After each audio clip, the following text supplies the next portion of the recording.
আসলে এই মুহূর্তে এবং এই নির্বাচনে ইনশাল্লাহ আপনারা এটা দেখতে পাবেন যে পূর্ব নির্ধারিত হেভি ওয়েটের যে চিন্তা, যে কনসেপ্ট, এটা আর এই বাংলাদেশ আর টিকবে না। বিভিন্ন বড় বড় রাজনৈতিক দলের বড় বড় সো কল্ড হেভিওয়েট নেতা যারা ছিল, এইবার তাদের আপনারা ভূমিধস পতন দেখতে পাবেন ইনশাআল্লাহ। বিপ্লব ওই 2024-এর অগাস্ট থেকে বিপ্লব এখন মানুষের ঘরে ঘরে পৌঁছায় গেছে এবং আমরা মানুষের মধ্যে একটা পরিবর্তন দেখতে পাচ্ছি। মানুষ শুধু 12 তারিখের অপেক্ষায় আছে। প্রত্যেকটা মানুষ জুলুমের বিরুদ্ধে ভোট দিবে ইনশাআল্লাহ। প্রত্যেকটা মানুষ চাঁদাবাজি, দখলদারিত্ব, হুমকি ধামকি, ক্ষমতার অপব্যবহার থেকে শুরু করে মামলা বাণিজ্য, এইসব যারা করেছে তাদের বিরুদ্ধে এবার ভোট দিবে। আপনারা আপনাদের জায়গা থেকে দেখতে পাবেন এই মানুষগুলো যারা বিগত 1 বছর 3 মাস ধরে মানুষের উপর জুলুম করেছে, তারা আবার নির্বাচনের আগে 1 মাসে ফেরেস্তা সাজার চেষ্টা করছে।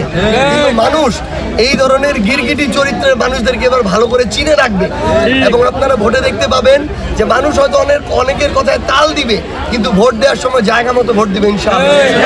এবং শুধু পঞ্চগড় 1 আসন নয়, পুরো বাংলাদেশে আপনারা দেখতে পাবেন ইনসাফের পক্ষের, ভালোর পক্ষের, সাধারণ মানুষের পক্ষের 10 দলীয় যে ঐক্যবদ্ধ বাংলাদেশ, এই 10 দলীয় ঐক্যবদ্ধ বাংলাদেশ বিজয়ী হয়ে আগামীতে সরকার গঠন করবে ইনশাআল্লাহ। তবে আমরা একটা কথা বলে দিতে চাই, এখনো আমার আসনে বিএনপির কিছু নেতাকর্মী স্থানীয় পর্যায়ে অনেক মানুষকে গিয়ে হুমকি দিচ্ছে।